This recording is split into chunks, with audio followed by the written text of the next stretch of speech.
আমি খুবই দুঃখের সহিত আজকে ক্যামেরার সামনে আসতে হয়েছে। আজকে আমাদের বাতে মার্কেটের দক্ষিণ পাশে চৌমালি পূর্ব পাশে মসজিদগো বাড়ি পৌরসভা 3 নং ওয়ার্ডের জামে মসজিদের কলগুলো চুরি হয়ে যায়। এটা আসলে খুবই কষ্টদায়ক একটা বিষয়। আমরা যখন মাগরিবের নামাজের জন্য মসজিদে প্রবেশ করি আমাদের মুসল্লিরা, তখনও কলগুলো সচল ছিল, তখনও কলগুলো ছিল, এখানে বিদ্যমান ছিল। যখন আমরা নামাজ শেষ করে বাহির হই, তখন কলগুলো আসলে চুরি হয়ে যায়। কিছু অসাধু চোর, অসাধু মানুষ এই কাজগুলো করে। আমি বলবো যারাই করেন আপনারা, বা যে উদ্দেশ্যে করেন, হয়তো আজ না হয় হয়তো কাল ধরা পড়বেন, কিন্তু ধরা পড়লে আপনাদের অবস্থা কিন্তু খুবই খারাপ হবে। আর আমাদের এই কলগুলি শুধু এবার না, আমাদের কলগুলো আজ থেকে আরো 2 মাস আগেও গতবার একবার চুরি হয়।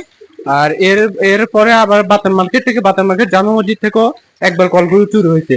আমি বলবো মানে চোরদের উদ্দেশ্যে বলতে চাই এটা, যে আপনাদের যদি এতই অভাব পড়ে তাহলে আপনারা ভিক্ষা করেন প্রয়োজনে, তারপর দিয়ে আপনারা মসজিদের, তারপর দিয়ে হচ্ছে ইসলামিক গুরুত্বপূর্ণ জায়গাগুলো থেকে এগুলো কেন নিয়ে যান?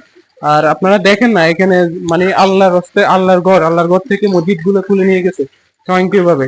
এটা আসলে খুবই লজ্জাজনক বিষয়। আমাদের সন্দীপে এমন ঘটনার জন্য আমরা তীব্র নিন্দা ও প্রতিবাদ জানাই। আশা করি আপনারা সবাই এই দিকটি সতর্ক থাকবেন আর আমাদেরকে সহযোগিতা করুন এদেরকে ধরিয়ে দেওয়ার জন্য।